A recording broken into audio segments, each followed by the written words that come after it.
Things I would personally improve in Slime Rancher by MONOMI PARK.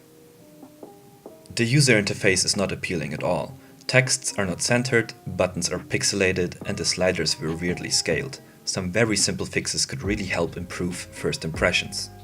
I really enjoyed the character design for the 3D model of the protagonist as well as all the other ranchers, so I think it's a shame that most of the actual story is told either by letters or notes left in the world.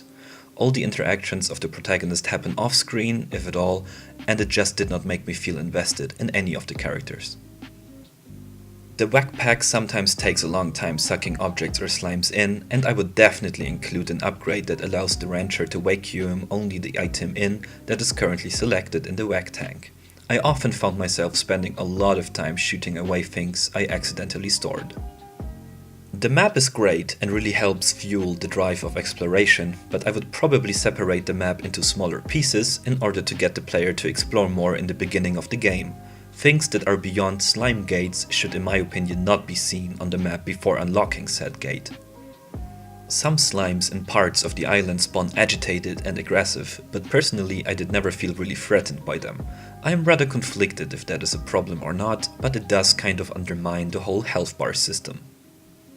The Gordo slimes should show up on the map the moment the player gets close enough for them to open their mouth. One time I didn't have any food with me and quickly tried to gather some, fell into the sea, and I just couldn't find this Gordo again for the life of me. Treasure pods should only show up once the slime science lab is actually unlocked. Alternatively, it should be made very clear to the player that they can only be unlocked later in the game, as well as be marked on their map. Otherwise they need to be found again, which is just frustrating.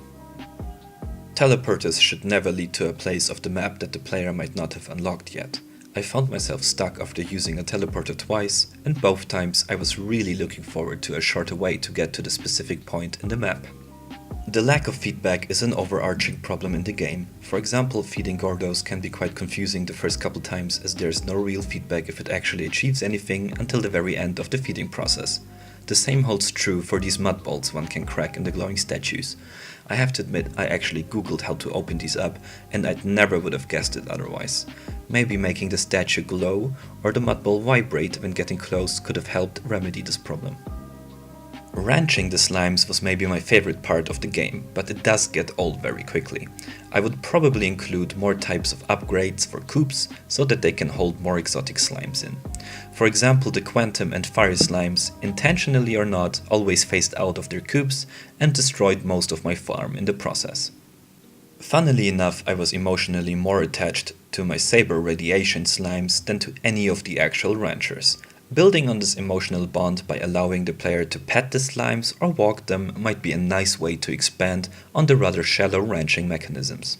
The science lab does add a whole new level to the game, but I felt that the rather inflated cost led to me purchasing it way too late. At that point I had no real intrinsic motivation to actually play the game anymore and use these extractors and inventions at all. I would probably halve the cost and introduce it way earlier in game. My biggest personal problem with the game was that after having explored the whole island, I was suddenly presented with the quantum warp teleportation thingy and sent to yet another island. But personally, my whole motivation was to just explore the first island, and after seeing the ruins in the last zone, I was kinda expecting some sort of narrative or emotional reward for coming so far.